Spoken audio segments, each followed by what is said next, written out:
Good evening, everybody. Thank you for coming along to our Digital Open Day. My name's Sarah Milnes. I'm the admissions tutor for the Master in Science Midwifery with Leadership at the University of Leicester.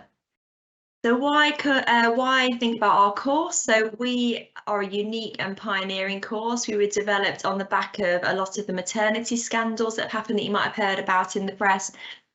And what they found that was at the bottom of all these maternity scandals about the poor care that was being offered to women and babies was that there was a lack of leadership.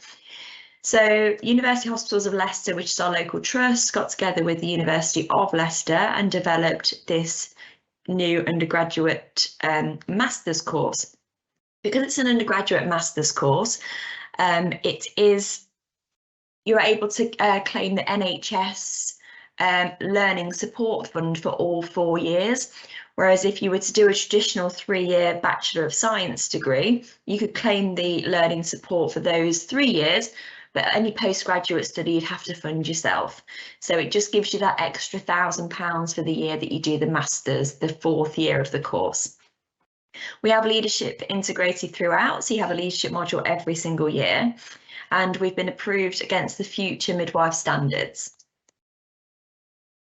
So we're part of the wider School of Healthcare, which includes nursing, operating department practice, physiotherapy, diagnostic radiography, and coming soon will also be pharmacy.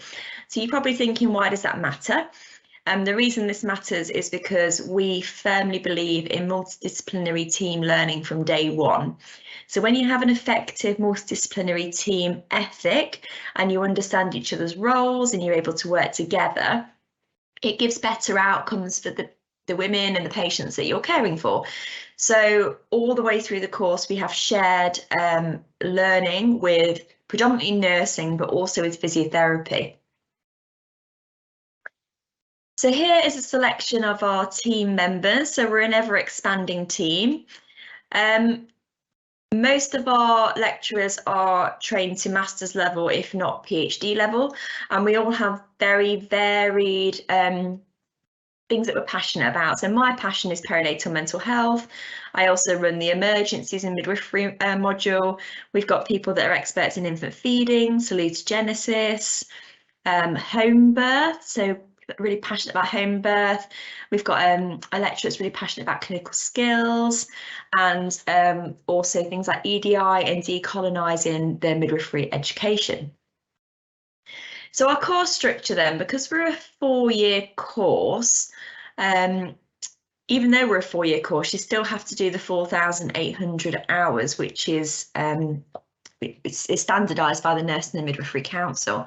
But because it's over 4 years, we're able to spread that out a little bit. So you're actually only in university for 35 weeks a year. So it does follow a more traditional university academic year.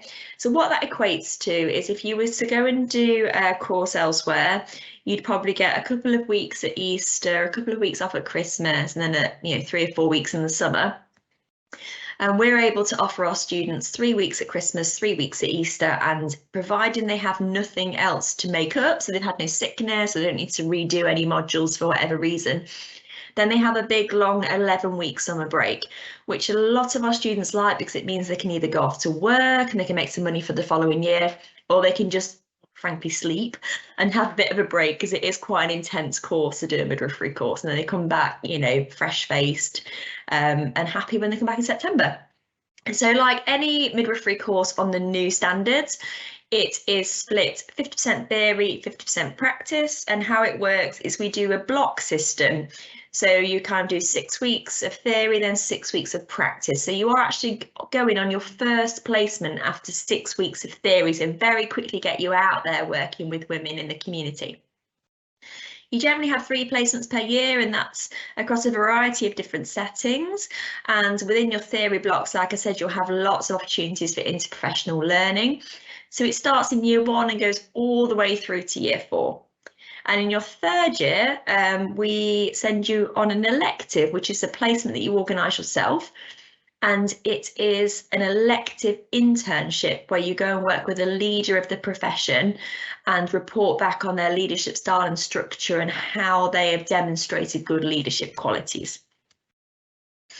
So here's a little bit about what the study and placement block might look like. So this is I'm the cohort lead for year 4, so this is my 4th year, and this is what they're expecting to do over the academic year. So you can see those nice orange blocks of annual leave.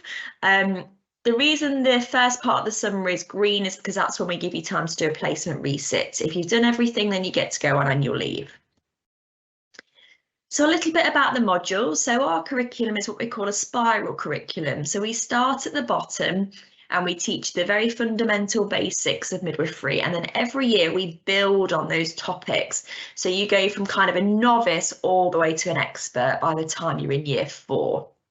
So every year we have a midwifery practice module that spans the year, and that's a 30 credit module, and that includes your practice. So we teach you the skills about how to be a midwife, but this also incorporates what you do in clinical placement. And you'll notice that there's a numeracy test that goes alongside this. This is quite standard in most midwifery courses, and it's something that happens when everybody qualifies, that every now and again, like once a year, once every 2 years, you have to do a numeracy test. And the pass rate in year 1 is 80%. And the reason that we test your numeracy is because when you're working with medications and drugs, it's really important that you're really good with your figures, because you don't want to be getting those drug calculations wrong, because that can be really, really dangerous to the person that you're administering them to. Another module that runs all the way through the year is anatomy and physiology for midwifery practice. And this is broken down into 2 halves. So the first part is you'll learn about how all the systems in the body work outside of pregnancy. And then you'll have an applied part, which is how do those systems change in pregnancy, and then how do they go back after pregnancy.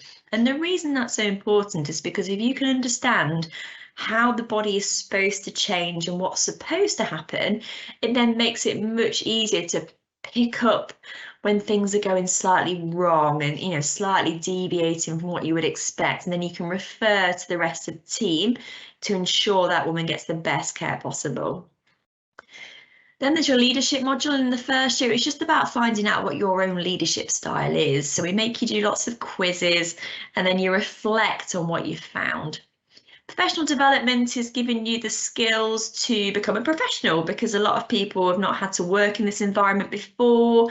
And it's just basically you work with physios and nurses to understand each other's role, and just give you those initial stepping stones on how to be a professional. Then we have evidence-based practice, and we have an evidence-based practice module every year, and everybody goes, oh my God, evidence-based practice research, that sounds really dry and boring. But again, it's the fundamental basis of what you're going to be doing every single day of your career. We need to ensure that we are giving the best care to the people that we're looking after.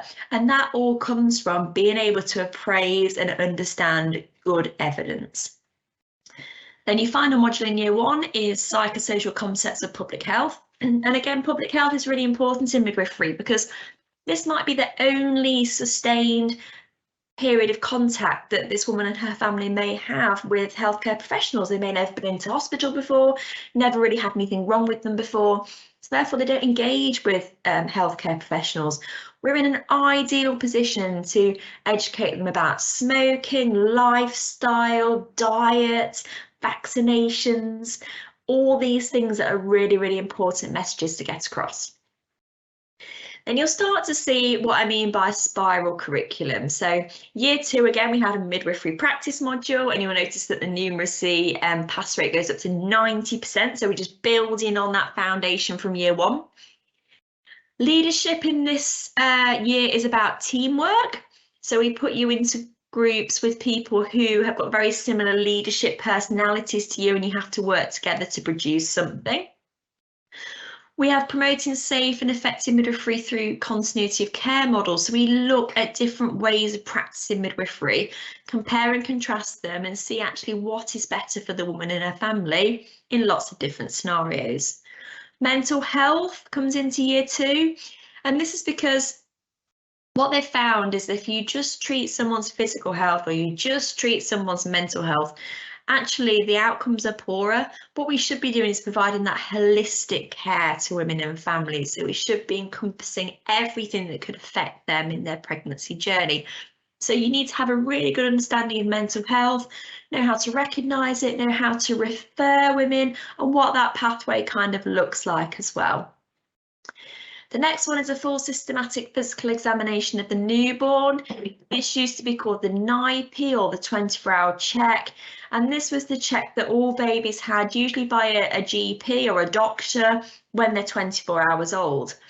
What we've done is we've incorporated this into our midwifery master's degree, and it's part of the new standards. So when you qualify, you will already have this skill, because the evidence suggests that midwives are really good at performing this examination because of the holistic care they provide to the baby and the family. The next module is about additional care requirements. So, you know, the first year is about teaching you what we would expect. So we call that the universal care that every single woman and baby gets. And then to year 2, we start to introduce some of those additional care requirements. So looking after women that have got diabetes or sickle cell anemia or a disability or epilepsy, or, you know, women are getting more complicated that are coming through the service. So we have to be able to understand how to support them and how to care for them. And then you have another evidence-based practice module. Year 3, again, another midwifery practice, and you'll see the numeracy pass rates going up to 100% now. And I know that sounds really, really scary, but my cohort managed to pass it all last year, so don't worry about it too much. The year 3 evidence-based practice module is your proposal for your dissertation that you'll do in year 4. We also introduced in this year pharmacology. So when you finish the course, you will have the skills in place to go straight onto a shortened independent prescribers course, which not a lot of midwives are able to do. So that's a really good opportunity to be able to do that. Then you look at organisations in your leadership modules. So how do we put a hospital together? How do we ensure that it runs okay? How do we manage finances? Just to give you an idea of what happens in a different part of the hospital. Then your elective placement, which I'll talk to you about in more detail soon, and then emergencies in midwifery. So, you know, we appreciate things can go wrong. We need to give you the skills to be able to anticipate if things are going to go wrong, and to be able to care for women and their families in a proficient way if emergencies do happen, because they can happen in hospital or they can happen in the community. And the final year is about consolidating everything you've learned in the first 3 years. So yeah, again, midwifery practice module. Your dissertation comes in this year, and you'll be very pleased to know that your dissertation is not what my dissertation was for my master's, which was 15,000 words. It's the 6,000 word dissertation. And it's to do with change management or a systematic review about something that you've seen in practice, which you'll get supervision through that. So you'll be allocated a tutor to help you with the dissertation. Leadership in year 4 is my favourite assessment. And what we do in year 4 is we do a dragon's den. So we get you to think of something that's innovative, something that you want to change within midwifery. And it's just like dragon's den. So you walk through some double doors, the double doors open, you walk in, and then you've got your dragon sat in front of you, and you've got to pitch your idea. And then they decide whether or not this would be something that they would promote. It's really good fun. And we also do a global health module in this year, because you understand that not everybody wants to work in the UK. They might want to venture abroad. And actually midwifery doesn't look the same in every country across the world. So just to give you a bit of an insight into how it works elsewhere. And then what we do is we prepare you for professional practice. So you might have heard about something called your preceptorship when you qualify. And that's when you kind of kept in a little bubble and protected a little bit and eased into it being supernumerary. We try and do a lot of that preceptorship while you're still in university, so it's a seamless transition into clinical practice for you. So we have lots of different ways of teaching, and we have lots of different ways of assessing you, because we realise that not everybody learns in the same way. And not everybody, you know, is able to perform in exams in the same way. Some people like seminar presentations, some people do really well in role play, some people do really well in unseen exams. You know, everyone's got a very different style. So we try and make sure there's a variety, so there's something for everybody's strengths. So we're very lucky that we have access to something called the dissection room. And I was down there today, actually. I was looking at a heart and a pair of lungs, and it was really, really fascinating. The dissection room is where people will donate their bodies to medical science, and it means that we're able to go and examine the organs in 3D. So you're not just having to learn from a textbook, you actually get to go down and have a proper look. And what the students find is that really consolidates their learning. You also have clinical practice, which is supervised by registered health and social care practitioners, and you'll be assessed by registered people in clinical practice. So your placement experience is quite vast. This is, you do have to travel, but you have to travel in a lot of areas to get to some placements. What you do get to see in Leicester, though, is a huge variety of different placements, because we're what we call a tertiary centre, where we can take women that have lots and lots of complex needs, lots of babies that have complex needs. Anything and everything that you can see in maternity will walk through the doors of Leicester. So you'll have a really, really vast experience. So our two main hospitals are the Leicester Royal Infirmary, which is in the city centre, and it's actually where our clinical skills building is. And we have the Leicester General Hospital, which is about 2 miles away. St Mary's Birth Centre is in Melton Mowbray, and that's a standalone birth centre just run by midwives. We're extremely fortunate in Leicester to have a dedicated perinatal mental health team who you get to go out with in your second year. We also have a dedicated home birth team, which does lots of births outside guidance as well, and they're supported by the obstetricians and the trust, which is brilliant. We have specialist midwives who specialise in everything. So we have a specialist midwife for bereavement, for preeclampsia, for diabetes, and it's really good to get to see those roles for something that you might want to aspire to, because you're getting a master's at the end of it. These are the kind of roles that you can aspire to go into. We do gynecology, because it's really important to see what happens to the reproductive system before and after having a baby. We send you to the neonatal unit, and our neonatal unit at Leicester Royal is attached to the top British children's cardiac facilities. So you will again get a really good experience there, and you'll get to spend a week there at Leicester Royal Neonatal Unit.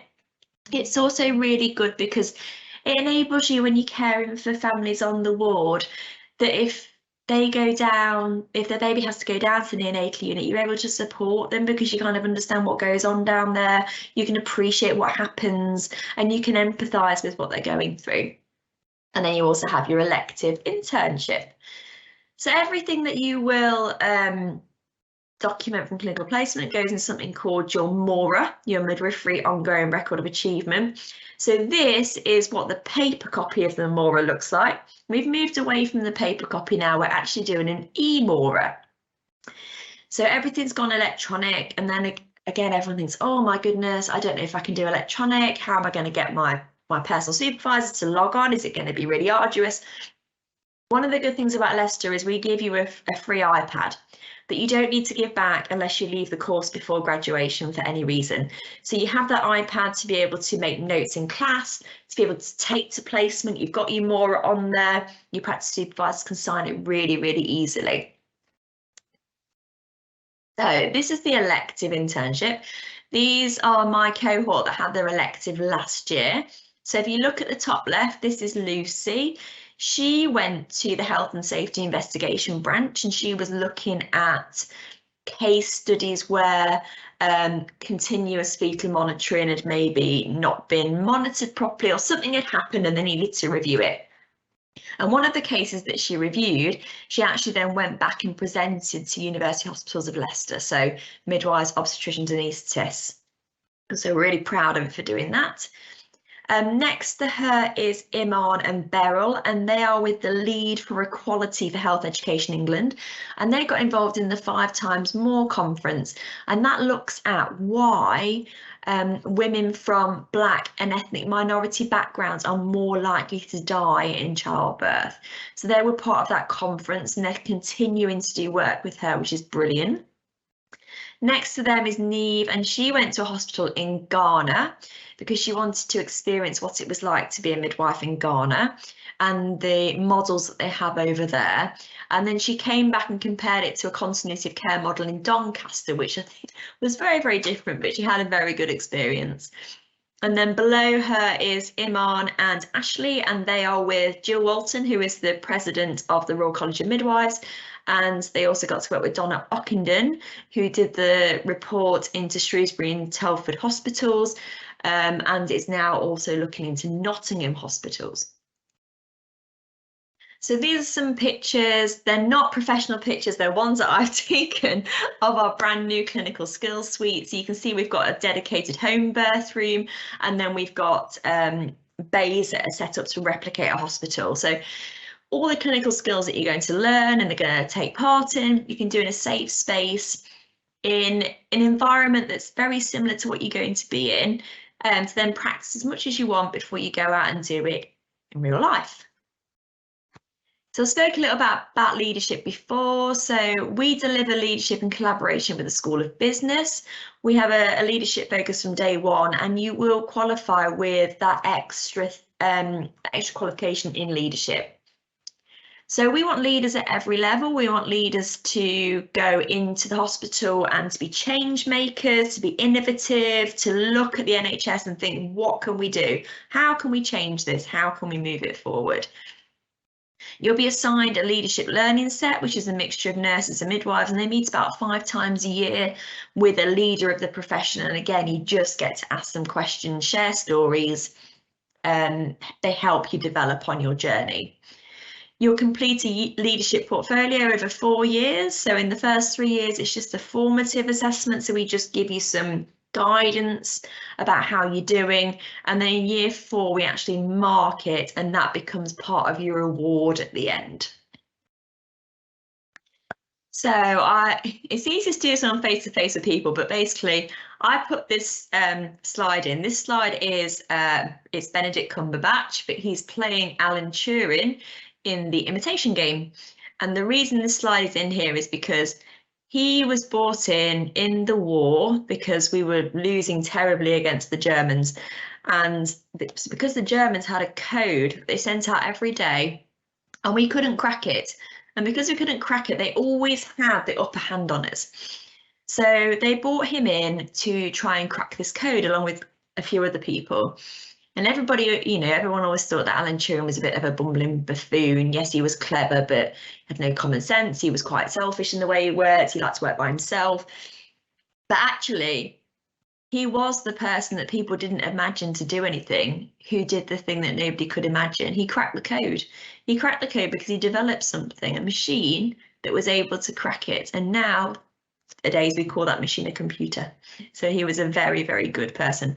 So what I'm saying is leadership sounds scary, but anybody can be a leader. It's within everybody to be a leader. It doesn't need to be somebody who's really, really senior. We can have leaders at every single level in the NHS. So opportunities at Leicester then, so things you can get involved in. We run an infant feeding cafe once a month. So we get women from the local community to come bring their babies, and we give them, well, squash and have a bit of a chat and give them some advice. We also started running antenatal classes, which was a grant that one of our students secured, which was brilliant. So we've just started running antenatal classes for the local community because we appreciate that they're quite few and far between at the minute, particularly since COVID. First response and Heartwise are things like Youth St John's Ambulance that you can get involved in as a volunteer. The Bridge is a homeless charity. You get to go on your elective module, and you get to experience leadership from an international perspective, so you can go abroad with your elective as well. Supporting you, we kind of pride ourselves in how much we support our students. Because we have relatively small cohorts, we get to know you really, really well. You get to know each other really, really well. We have buddy groups across the years, so you'll be allocated peers that you can talk to in the years above. You'll have a personal tutor that stays with you for all 4 years. You'll have a cohort lead that stays with you for all 4 years. You'll have module leads you can go to that are different people. We have really good support services within the university. Encourage anybody with a learning need to access something called accessibility, and also to tell us when you apply. So things that we can put in place to make it easier for you, even within the interview process. So the application process then, so we like to have A, B at A level, with a B in a science, so biology, psychology, physics, chemistry. This says about GCSEs in Maths and English at grade B or grade 6. We will consider you with a grade C or a 5 in English and Maths, because we will assess this as part of our interview process. We'd like science subjects at grade C or a 5 as well. BTEC is 3 distinctions. Access is 45 at distinction and 15 credits at merit. And then we also take people that have done a previous degree. Now, I understand that there's T levels that are coming in now as well, so we do consider applicants with T levels, and we also consider applicants with a variety, like a mixture of all these different qualifications. So a little bit about what happens now. So if you decide to apply to Leicester, you apply via UCAS, your application gets reviewed by our central admissions team. They pass on to me any candidates that they think are eligible to come for an interview. I then have a thorough read of your application, look at it really holistically, and decide whether or not to invite you for an interview. Our interviews are face-to-face, and they happen in the form of a multiple mini interview. A lot of people will go, what's a multiple mini interview? I don't know what that is. A multiple mini interview is basically speed dating for a midwifery interview. So the actual interview lasts just over an hour, but we also bring in lots of other things for you to do and see while you're there. So you're actually there for about 3 hours. It comprises of 6 stations. So one of them's a maths test, one's a literacy test. One of them we get an actor to do some role play with you. One of them is one of our service users who looks at a video with you and asks you some questions. We get you to do a communication exercise, and we also get you to bring a poster about your personal attributes that are transferable to midwifery. And the aim of the interview is to assess your knowledge of the NHS 6 Cs, so that's one to look out for. Please remember, it's not as scary as it sounds. We'll have student ambassadors there to talk to you before and after your interview. And please remember, you're interviewing as 2. So hopefully that will relax you a little bit. A lot of the candidates say once they've done the first station, they actually feel a lot better as they go around. So I went and asked our students, why did they want to come to Leicester? What was it about Leicester that drew them in? And what do they like about Leicester now? Because I can go at you with the corporate things as much as I want to, but sometimes it's always best to hear it from the students. So what they said was the lecturers were supportive, they liked the free iPad, they liked the long summer break. So you see the priorities of the students. They like the fact they qualified with a funded master's degree. They like the fact the course was unique, the variety that comes with the placements. They like working with the other disciplines. They like working with nursing. They like working with physiotherapy and like working with medics. They like the diverse experience of the lecturers, and they love the city. A few statistics from our National Student Survey. Please bear in mind that our first cohort was very small, so the response rate was very small because of that. But we were really pleased with what the students had to say about our course. We are really, really pleased. A few success stories, because we believe that yes, we are training you to be leaders of the profession, but actually, if you're doing really well along the way, why can't we support that as well? So we've had students publish, we've had students present at conference. Sophie, for example, she presented on International Day of the Midwives. So this is a conference where people sign up from all over the world, and she presented about autism in the perinatal period because she thought there wasn't a lot written about it, not a lot taught about it. So she wanted to go out there and make it known, which was brilliant. So just to sum up then, so why Leicester? So we said we've got unique and pioneering courses. We have the leadership component throughout. So a lot of, jobs nowadays, they want that leadership, they want that master's degree, they want those kind of candidates to go into those senior roles. We firmly believe in multidisciplinary team working. You do graduate with a master's degree, you do get a long summer break, you do get a free iPad, and you have a vibrant, diverse city to come to in Leicester. We also have award-winning lecturers working in Leicester. So if you come and train with us, you can become what the world needs, which is a registered midwife. But if you want to, with your skills and knowledge, you can also go on to be a clinical or professional leader. You can go into a specialist role, you can become a teacher like me, or you can go and do some research, which is, again, what the world needs. Thank you for listening. Do we have any questions?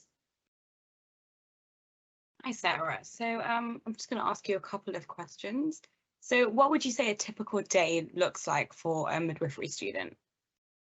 Well, it's different to whether they're on theory or placement. So if they're in theory, they're here Monday to Friday, kind of 9 till 4:30-ish. We give them Wednesday afternoons off because that's when a lot of the university sports activities happen. We still want you to have a little bit of that student life, so we do give you the Wednesday afternoons off. In placement, if you're on the community or you're working with like the home birth team or perinatal mental health, again, it's Monday through to Sunday, but it's more 8 till 4. When you're in the hospital, it's 12-hour shifts, day and night, so 7 till 7:30 usually. Okay, could you provide some advice on what you could, like as a applicant, you could get involved with prior to applying? And lots of applicants like to try and do some voluntary work, but it's not essential because, you know, we understand since COVID, it's been really difficult to get any work experience. I think the most important thing is if you've had a part-time job or, you know, you've done something within your school or college that's a transferable skills, whether it's communication or de-escalation or supporting other students, they're all leadership skills. So that's what you need to bring into your personal statement and be able to discuss with us as well. Perfect. If anyone has any questions, you're more than welcome to pop them in the chat. If not, we'll hang around for a couple of minutes. But other than that, thank you very much for joining us. Sarah, is there anything you'd like to say? No, just thank you so much. And my email address is on the website. You can follow us. We're on Twitter, we're on Facebook, we're on Instagram. I've even got a TikTok account. If you want to sign up and ask any questions on there as well, I do watch it quite closely. Thank you very much. You can also sign up to UniBuddy as well to speak to our students.